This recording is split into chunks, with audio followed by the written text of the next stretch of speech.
A diver in the clear waters of Fiji suddenly finds himself face to face with a 14-foot tiger shark. What begins as a breathtaking dive turns deadly when the shark rams him with brutal force, knocking out his air supply. The shark drags him deeper into the darkness with its jaws clamping down his arm and leg. Miraculously, he breaks free, but the footage reveals every terrifying moment. This is just one of 6 harrowing shark attacks that will make you think twice before stepping into the ocean again. On August 18, 2000, Jake Morgan, a 36-year-old experienced diver, set out for a routine dive off the coast of Fiji. Jake had been diving for over 15 years and was familiar with the dangers of the ocean, but he never let fear keep him from the water. That day he explored a popular reef known as Vatui Ra Passage, famous for its vibrant coral and teeming marine life. It was supposed to be a peaceful dive, another opportunity to capture footage for his collection, which he often shared with his friends back home in Australia. The waters around Fiji are known for being home to various shark species, including the fearsome tiger shark. These sharks are some of the most powerful predators in the ocean, known for their size and aggression. Though encounters between divers and tiger sharks aren't uncommon, attacks on humans are rare. Most of the time, the sharks are curious, sometimes getting too close for comfort but rarely causing harm. Jake had seen his share of sharks on previous dives and understood how to remain calm, avoiding sudden movements that might provoke an attack. But that day, the ocean had something else in store for him. Jake had spent the early part of the morning preparing his gear. He checked his air tank, tested his regulator, and ensured his underwater camera was ready to capture the reef's beauty. The weather was ideal, and the dive boat captain had assured him that conditions were perfect for filming. Once at the dive site, Jake entered the water calmly, excited for another chance to explore the underwater world. By midday, Jake was nearly an hour into his dive. He swam leisurely through the coral canyons, recording the swaying sea fans and colorful schools of fish. The water was clear, and visibility was excellent. Everything was going according to plan. Occasionally, he glanced down at his camera, adjusting the angle to get the best shot of a passing ray or a curious reef shark. These smaller sharks were common, and Jake paid them little mind. But he didn't know that something far larger and more dangerous was approaching. Suddenly, from the corner of his eye, Jake saw a shadow, a massive figure moving swiftly in his direction. His heart raced for a moment, but he kept his cool. He had encountered sharks before and knew how to handle them. He slowed his movements, holding his position, hoping the creature would pass by without incident. It was a tiger shark, an enormous one, nearly 14 feet long. It initially circled Jake slowly, keeping a distance as it observed him. Jake's pulse quickened, but he remained steady, confident that the shark was only curious. It seemed like the shark would swim away for a few minutes, uninterested. But then something changed. The shark's behavior became more aggressive. Its movements quickened, and suddenly, without warning, it rammed into Jake with incredible force. The impact knocked the regulator from Jake's mouth, sending him spinning through the water. He panicked briefly, struggling to regain his balance and replace the regulator. His camera, still strapped to his chest, jerked violently as he flailed, and the footage captured the chaos as bubbles filled the frame. He shoved the regulator back into his mouth, gasping for air, but the shark was not done with him yet. Before Jake could react, the tiger shark came at him again, biting into his arm. The pain was immediate and excruciating. The shark's teeth sank deep into his flesh, its powerful jaws pulling him deeper into the water. Jake's vision blurred as he fought against the force of the predator. His heart pounded, and instinct took over. He kicked as hard as he could, his free hand striking at the shark in desperation. For a brief moment, the shark released him, and Jake, blood spilling into the water, tried to swim to the surface. But the tiger shark wasn't finished. As Jake struggled to swim upward, weakened by the bite and blood loss, the shark returned with a vengeance. It grabbed him by the leg, dragging him deeper into the ocean's dark depths. Jake's mind raced. He was running out of time, his air supply dwindling, and the surface seemed impossibly far away. The camera on his chest captured it all. The violent jerks as the shark pulled him down, the frantic bubbles rising around him, and the sudden terrifying silence of the deep. Jake knew he had only moments to escape. Summoning every bit of strength, he kicked furiously, twisting his body desperately, trying to break free. This time, he loosened the shark's grip on his leg. The predator, perhaps satisfied with its inflicted damage, swam off, disappearing into the darkness. Jake, battered and bleeding, swam toward the surface, his vision fading as the lack of air and shock set in. When he broke through the water's surface, the dive boat had already noticed something was wrong. The crew had seen the commotion below and rushed to his aid, pulling him aboard. Jake collapsed onto the deck, his arm and leg severely injured, blood pooling around him. He had narrowly escaped with his life, but he was in critical condition. The crew immediately called for medical help, racing to get him to shore. Despite the severity of his injuries, Jake survived the attack, but he was never the same. His arm and leg required extensive surgeries, and he would never fully recover the use of his hand. Once developed, the footage from his underwater camera told the story of the horrifying encounter in disturbing detail. The shaky images, the sudden attack, the violent thrashing, everything had been captured, sending chills through those who watched it. The video spread quickly among diving communities, serving as a grim reminder of the dangers lurking beneath the surface. Though Jake had been an experienced diver, the ocean's unpredictability had caught him off guard. The footage made even seasoned divers think twice before entering the water again, and for many, it was enough to keep them away for good. On June 16, 2002, Max Reynolds, a 28-year-old seasoned surfer, paddled out into the waters off the coast of Jeffreys Bay, South Africa. Known for its perfect waves, Jeffreys Bay was a top destination for surfers worldwide. Max had been surfing since he was a teenager, and he'd made this spot his go-to for catching early morning waves before the crowds arrived. The day began like any other, the stillness of the beach broken only by the sound of crashing waves. Max felt the familiar thrill as he prepared to ride what he hoped would be the day's best set. South Africa's waters are famous for more than just waves, though. They're also home to one of the ocean's top predators, the great white shark. These waters are known for frequent shark sightings, and Jeffreys Bay has had its fair share of shark encounters over the years. Great whites, which can grow up to 20 feet long, are fast and powerful hunters. They often patrol near shorelines looking for seals, and their attacks can be explosive. Max knew the risks like many experienced surfers in the area, but those thoughts were far from his mind as he paddled out for another wave. That morning, Max was equipped with his GoPro mounted on his surfboard, intending to capture footage of his rides. He had caught a few good waves already, feeling strong as he easily navigated the breaks. The ocean was calm, and he felt at peace. Max paddled back out after seeing a perfect wave, watching the water and scanning for the next set. But as he glided toward the deeper part of the surf, something silently followed him beneath the surface. Without warning, Max felt a sudden jolt. His surfboard lurched beneath him as something slammed into it. The impact sent a shock through his body, and before he could react, a massive great white shark emerged from the water, its jaws closing around his board and his leg. The force of the bite knocked him off balance, and Max found himself plunged into the water, grappling with the realization that he was under attack. The shark clamped down on his leg, its teeth sinking deep into his flesh. The pain was instant, sharp, and overwhelming, but the attack didn't stop there. As Max struggled to free himself, the shark initiated what is known as a death roll, a terrifying maneuver where the predator spins violently with its prey to tear it apart. Max was dragged underwater, the force of the roll pulling him deeper, turning him in a brutal spiral. His world became a blur of thrashing water, pain, and panic. Max's survival instincts kicked in. Desperate to break free, he remembered sharks are vulnerable around their gills. With his free leg, Max kicked with all his remaining strength, aiming for the shark's sensitive gill slits. His foot connected, and miraculously, the shark loosened its grip just enough for Max to wriggle free.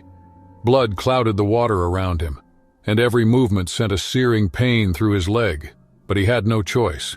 He had to get back to his board and swim for his life. Barely able to think through the pain and panic, Max kicked toward his surfboard, which had drifted a few feet away. His GoPro, still attached, captured every agonizing moment, the initial strike, the violent spin, and his desperate escape. Pulling himself onto the board with one arm, Max paddled furiously toward shore. The distance between him and safety seemed endless, and every second he expected the shark to return. Somehow, Max made it to the shallows.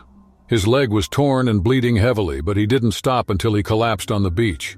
Nearby surfers, having witnessed the commotion, rushed to his side, dragging him further up the sand.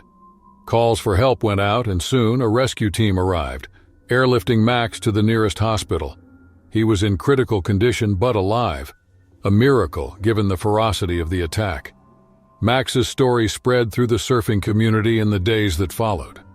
The footage from his GoPro was recovered and quickly made its way online.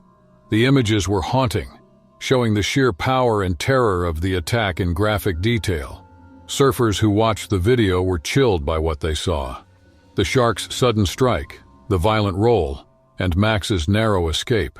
The footage shook even those who had spent years riding waves in dangerous waters, knowing how easily they could become prey. Max underwent multiple surgeries to repair the damage to his leg. The recovery was long, both physically and mentally. He had come face to face with one of nature's most feared predators, and barely escaped with his life. The scars left by the shark's bite would be with him forever, but it was the memory of the death roll, the feeling of being spun helplessly in the shark's jaws, that haunted him the most. For the surfing community in Jeffreys Bay and beyond, Max's encounter was a brutal reminder of the risks that come with their love of the ocean. The death roll, a tactic often used by sharks and crocodiles to dismember their prey, had rarely been seen in a shark attack on a human. The footage left even seasoned surfers questioning whether it was worth the risk to venture out again. Max, however, refused to let the attack define him. Though he stayed out of the water for many months, he eventually returned, determined to conquer his fear. But for those who saw the video, the image of the great white shark spinning Max through the water was enough to keep them out of the ocean for good. It was April 10th, 2004, a warm and sunny day in the Florida Keys. The waters were calm and inviting, and tourists were looking to enjoy the weekend. Among them was a group of friends who had driven down from Miami for fun on the open sea. They had rented jet skis near Key Largo, planning to explore the waters, race each other, and feel the thrill of the ocean. Jess Carter, 20 years old and full of energy, led the group. She had always been the adventurous one, urging her friends, Sarah, Mike, and Dylan, to go further out and enjoy the freedom of the ocean.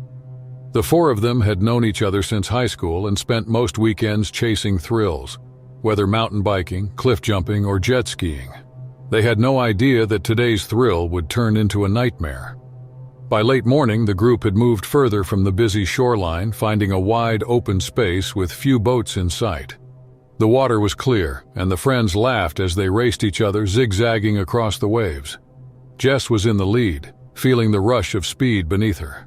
Dylan and Mike followed behind while Sarah hung back, enjoying the ride at a slower pace. As the group paused to catch their breath, Jess noticed something unusual in the water a few yards away. A large fin slicing through the surface. She waved to her friends, pointing toward the fin with excitement and nervousness. They all laughed, assuming it was just a curious dolphin or a small shark passing by. But as they watched, the fin moved closer, carefully cutting through the water. The laughter faded into silence. It wasn't just any shark. It was a massive hammerhead, over 12 feet long, with its distinctive flat head visible beneath the surface. Hammerhead sharks are common in the Florida Keys, especially during spring and summer when they hunt along the coral reefs. While they're not typically aggressive toward humans, their size and unpredictable movements make them intimidating, even for seasoned ocean-goers. The friends kept their distance at first, revving their jet skis lightly as a precaution. But instead of swimming away, the hammerhead began circling them, drawing closer with each pass. The tension grew as the shark's movements became bolder, its fin nearly brushing against the sides of their jet skis. Jess, trying to mask her fear, suggested that they head back to shore, but the shark struck before they could move. With shocking speed, the hammerhead rammed Jess's jet ski from below, causing it to tip violently. Jess was thrown into the water, the impact knocking the wind out of her. As she splashed helplessly, she felt a surge of panic. She was now in the shark's territory, vulnerable and exposed. Her friends watched in horror, screaming her name, but unsure how to help without putting themselves at risk. The hammerhead didn't hesitate. It moved toward Jess with terrifying precision, its jaws snapping shut on her arm. The pain was instant and searing, but the force of the shark's shake was worse. Jess felt herself being pulled deeper, the shark twisting its body in an attempt to tear her apart. Her instincts took over. She kicked and punched with her free arm, desperate to break free from the shark's grip. Mike and Dylan, realizing the situation's urgency, maneuvered their jet skis closer to Jess. Sarah, in shock, remained frozen for a moment before finding the courage to act. The three friends tried to form a barrier between Jess and the shark, reaching out to grab her and pull her back onto the jet ski. Jess, struggling to stay afloat, grabbed Mike's extended arm. But the hammerhead wasn't done. It came back with another lunge, its mouth wide open, aiming for Jess's leg this time. Mike and Dylan pulled with strength, dragging Jess partially onto the jet ski. Her body scraped against the side and she cried out in pain. But the fear of another bite kept her moving. Blood poured from her arm, staining the water and fueling the shark's aggression. Dylan and Mike hoisted Jess fully onto the jet ski with one last desperate pull. Her arm hung limp, the bite marks deep and bleeding profusely. Finally, breaking from shock, Sarah sped over and helped stabilize Jess, holding her tightly as they revved their engines toward shore. The ride back was frantic, with Jess slipping in and out of consciousness from blood loss and shock. Mike called for help on his phone as they sped toward the nearest dock, praying that medical assistance would await. The sound of sirens now replaced the group's laughter from earlier as an ambulance rushed to the scene. Jess was rushed to the hospital, where doctors treated her for severe lacerations and shock. She had lost a significant amount of blood, but miraculously, she survived. Her arm required multiple surgeries, and the physical therapy that followed was grueling. The mental scars, however, were harder to heal. The memory of being attacked and pulled underwater by the hammerhead haunted her, making it difficult to even think about returning to the ocean. The attack left a lasting impact not only on Jess but also on her friends, who struggled with guilt over what had happened. The story of Jess's encounter quickly spread through the Florida Keys, making headlines and sending waves of fear through the local community. Hammerhead sharks, once seen as an exciting part of ocean life, were now viewed with suspicion and dread. For Jess, the open waters she had once loved became a symbol of terror. Despite her determination to heal, she found it impossible to shake the memory of that day. The hammerhead's relentless attack, the feeling of being dragged deeper into the water, it was a nightmare that would stay with her forever. On June 3, 2006, Dan Miller, a 38-year-old father of two, spent a relaxed Saturday with his family at Pensacola Beach in Florida. The day had started like any other summer outing, with Dan, his wife Karen, and their children, Lily and Evan, enjoying the warm sand and cool breeze. It was a perfect day for a family beach trip, and the kids were eager to play in the shallow waves. Pensacola Beach, located on the Gulf Coast, is a popular destination for locals and tourists, known for its calm waters and white sands. Though generally considered safe, the Gulf's waters are home to various shark species, including bull sharks. These aggressive predators are known to swim in shallow waters and are responsible for more attacks on humans than any other shark. Despite this, attacks are rare, and Dan had never been overly concerned. Like most beachgoers, he assumed minimal danger, especially in waist-deep water. By mid-morning, Dan had already helped his kids build sand castles and splash around in the surf. The beach was crowded, with families and groups of friends scattered across the sand, enjoying the day. Dan decided to wade out further to cool off, leaving Karen and the children playing near the shore. The water was refreshing and the waves were gentle. Dan moved slowly, feeling the soft sand beneath his feet, unaware of the danger lurking nearby. Dan was only waist-deep in the water when it happened. Out of nowhere, a sudden powerful force struck his leg. At first, he thought it was just a strong wave or a large fish brushing against him. But the pain that followed was unmistakable. He looked down to see a bull shark, a bulky, dark shape clamping its jaws around his calf. The shark's teeth sank deep, sending a jolt of agony through Dan's body. Panic set in as the shark thrashed violently, pulling Dan off balance. He struggled to stay upright, his arms flailing as he tried to keep his head above water. Standing at the shore's edge, Karen noticed the commotion and immediately realized something was wrong. She screamed for help, and Lily and Evan froze, watching their father's desperate struggle in horror. The beach, which had been filled with the sounds of laughter and music, fell silent as onlookers noticed the attack.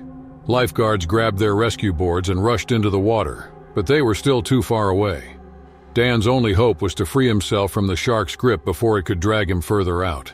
Instinctively, Dan kicked with his free leg, aiming for the shark's snout. His first attempt barely made contact, but he tried again, connecting with a hard kick to the shark's gills.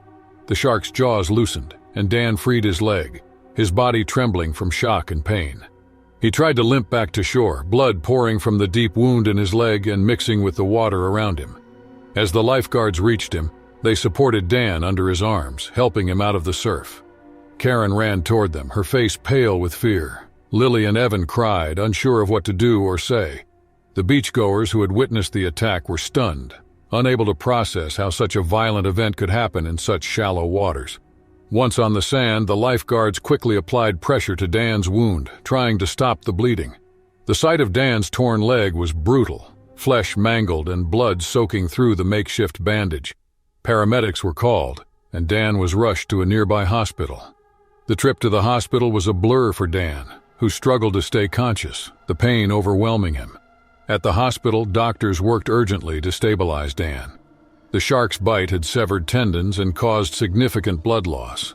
But fortunately, the attack hadn't hit a major artery. Surgery was required to repair the damage, and Dan faced weeks of recovery. The physical pain was intense, but the emotional toll was even greater. The attack had happened in front of his family, leaving him with a deep sense of helplessness and vulnerability. News of the attack spread quickly through Pensacola Beach. The fact that it had occurred in waist-deep water shocked everyone, showing that sharks could strike anywhere, even where it seemed safest. Beach authorities set warning signs and temporarily closed the area, conducting patrols to monitor for additional shark activity. While many locals knew the presence of bull sharks, the reality of an attack so close to shore was terrifying. For Dan and his family, the beach would never feel the same. Lily and Evan, once eager to play in the waves, were now afraid of the water, unable to forget the sight of their father being attacked. Karen struggled with guilt, replaying the scene in her mind and wishing she could have done something to prevent it. Dan's injuries slowly healed, but the mental scars lingered. He had always been cautious, aware of the ocean's dangers, but never imagined he'd be attacked in such shallow waters. On July 14, 2008, Megan Parker, an avid kayaker from Portland, Maine, set out for a solo trip in the quiet waters of Casco Bay.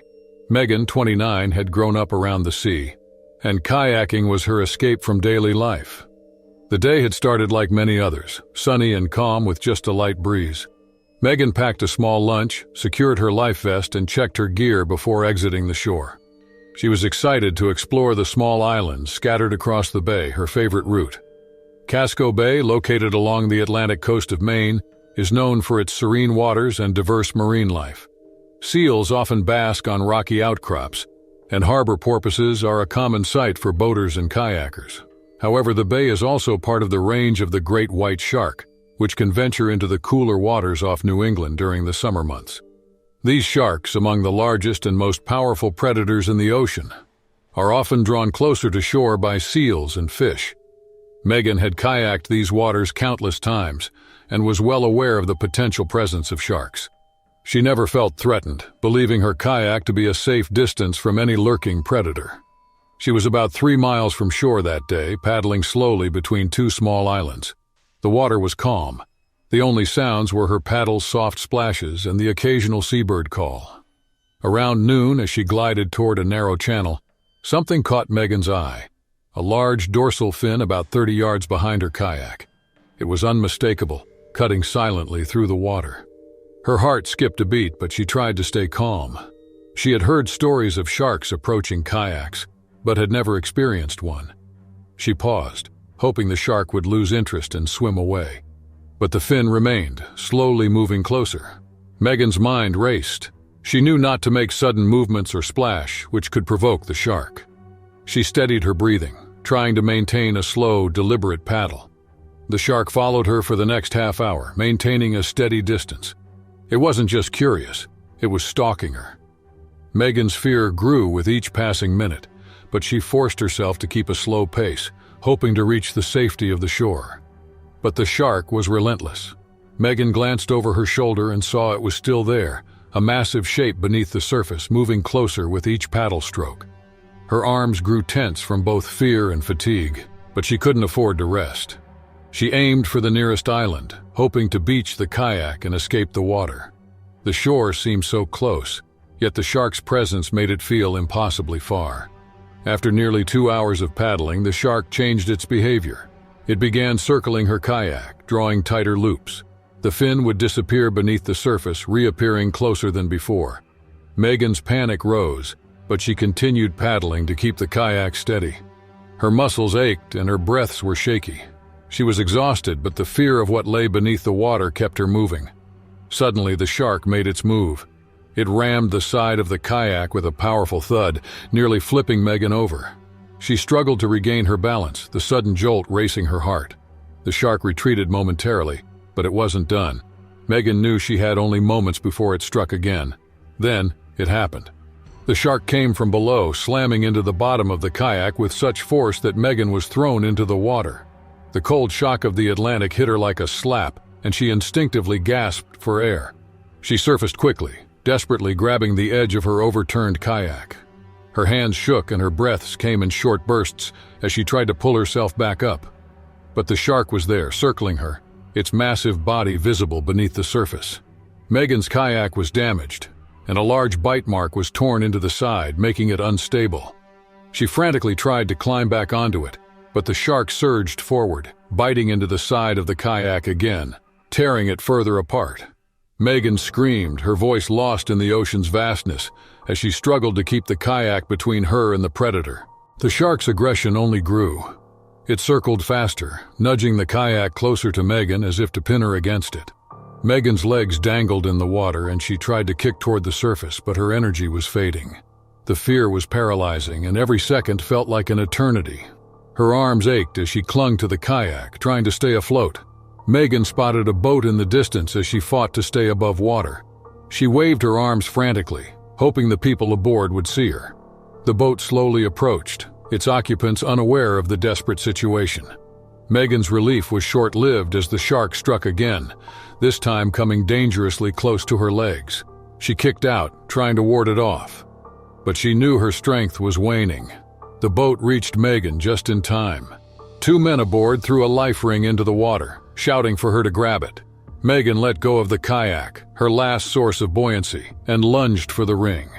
Her hands barely gripped it, but she held on as they pulled her toward the boat.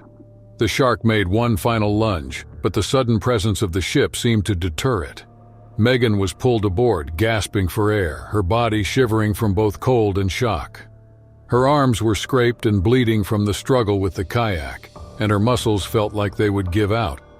The men on the boat quickly wrapped her in a blanket and tried to comfort her, but Megan's eyes remained fixed on the water, where the shark's fin slowly disappeared into the distance. The hours-long ordeal had come to a sudden end, but the terror remained etched in Megan's mind. The once calm waters of Casco Bay now felt like a place of lurking danger. Megan's kayak, left floating in pieces, was a stark reminder of the power and persistence of the predator she had faced. On November 18, 2010, 35-year-old Chris Anderson boarded a dive boat in Gansby, South Africa, with 3 of his closest friends, Tom, Rachel, and Leo. They were about to experience something they had always dreamed of: shark cage diving with great whites. Gansby, often called the Great White Shark Capital of the world, is famous for its proximity to Dyer Island, where these predators are most frequently seen. Despite their fearsome reputation, the sharks draw thousands of tourists each year, eager to get a close look at one of nature's most powerful hunters. Chris had always loved adventure, and this trip was a special celebration for him and his friends. They had flown in from different parts of the world, reuniting after years apart. The morning was filled with excitement as they arrived at the dock, chatting with the boat crew and other divers. They were briefed on safety, told how to enter the cage, and reassured that shark cage diving was a controlled and safe way to experience the ocean's apex predators. By 11 a.m., the boat had reached its destination, an area known for frequent sightings of great white sharks. The water here was cold and deep, and seals were often spotted in the distance, a common sign that sharks were nearby. The crew prepared the heavy steel cage, securing it to the side of the boat. Chris and his friends put on their wetsuits, donned masks, and eagerly lined up, ready to enter the cage. It seemed like the perfect start to a thrilling adventure.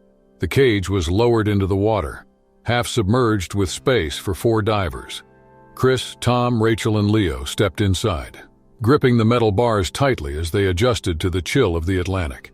The crew began chumming the water, throwing in a mix of fish parts to attract the sharks. Within minutes, the first dorsal fin broke the surface a short distance away. The excitement among the divers was palpable as a massive great white, easily over 15 feet long, swam toward the boat. At first, the sight was awe-inspiring. The shark glided gracefully, its dark eyes fixed on the cage. Chris and the others watched with fear and fascination, their GoPros capturing every moment. The great white circled the boat, moving closer with each pass. It wasn't long before it was right in front of the cage, its massive head almost brushing the bars. Chris felt a rush of adrenaline, leaning forward to get a better look, but the thrill quickly turned into something darker. The shark lunged at the cage without warning, slamming its body against the bars. The force of the impact sent a shudder through the metal, and the divers stumbled backward, their hearts racing. The shark wasn't just testing the cage, it was attacking it. It retreated slightly, only to ram the cage harder this time. The bars bent under the pressure, and the cage shifted, knocking Chris and the others off balance. The shark's aggression only grew. It thrashed violently, its jaws snapping just inches from the bars. Chris tried to stay calm, but the situation quickly spiraled out of control. The great white turned, then rammed the cage with even more force. One of the bars bent inward, creating a gap wide enough for the shark's head to fit through. Panic set in as the massive predator forced its snout into the cage, its teeth gnashing in a frenzy. Chris was now face to face with the shark, trapped inside the small enclosure with nowhere to go. The shark's head was partially inside the cage, its jaws snapping at anything in reach. The water churned violently around them, and Chris's mask filled with bubbles as he tried to back away. He felt a sharp sting on his arm as the shark's teeth grazed his wetsuit, tearing through the material. Blood spread into the water, making the shark more aggressive. Leo tried to push the shark back with his feet, but the predator was too strong. It continued to force its way deeper into the cage, twisting its body to fit through the gap. Chris struggled to keep distance, pressing himself against the opposite side of the cage. His breaths were rapid and his legs shook with fear. Above, the crew scrambled to pull the cage up, but the shark's weight made it difficult. They shouted for Chris and the others to hold on, but the shark's thrashing made it impossible to keep steady. The great white withdrew momentarily, only to lunge forward again. It snapped wildly, its teeth clashing against the bars. Chris's arm got caught in the chaos, the sharp edges of the broken metal cutting into his skin. He pulled back, clutching his bleeding arm, as the shark made another attempt to enter the cage. Rachel screamed through her regulator, her eyes wide with terror as the shark's jaws came dangerously close to her leg. Tom and Leo tried to shield her, but the cage shook violently with each impact. The crew above managed to lift the cage slightly, creating a brief moment of relief as the shark slipped back into the open water. But the respite didn't last long. The great white returned, ramming the cage with a fury that bent the bars further. Chris knew he had to move fast. With adrenaline surging, he grabbed the remaining bars and pulled himself to the top of the cage, where the opening was slightly wider. His friends followed, desperate to escape the shark's reach. The predator continued to circle, its eyes fixed on the divers above. It struck the cage again, but this time the crew could lift it higher, pulling it out of the water just enough to give Chris and the others a chance to climb back onto the boat. Once on deck, Chris collapsed, gasping for air. His arm was bleeding and he was shaking uncontrollably. Rachel hugged Tom, tears streaming down her face, while Leo stared wide-eyed at the thrashing shark below. The crew quickly closed the hatch, securing the cage before checking on the divers. Chris's injury was minor, but the shock of the attack was severe. The great white continued to circle the boat for several minutes, its massive body slicing through the water as if it were still hunting. The cage, now bent and battered, was pulled onto the deck. revealing the full extent of the damage. The bars were twisted and dented, a clear sign of the force behind the attack. Chris, Tom, Rachel, and Leo sat on the deck, their wetsuits dripping with water and fear etched on their faces. The once thrilling encounter had become a nightmare that none would forget. As the boat returned to shore, the divers tried to process what had just happened, their hearts racing from the terrifying ordeal. Though he escaped with minor injuries, the footage of the incident shocked viewers and made many rethink the safety of shark cage diving forever.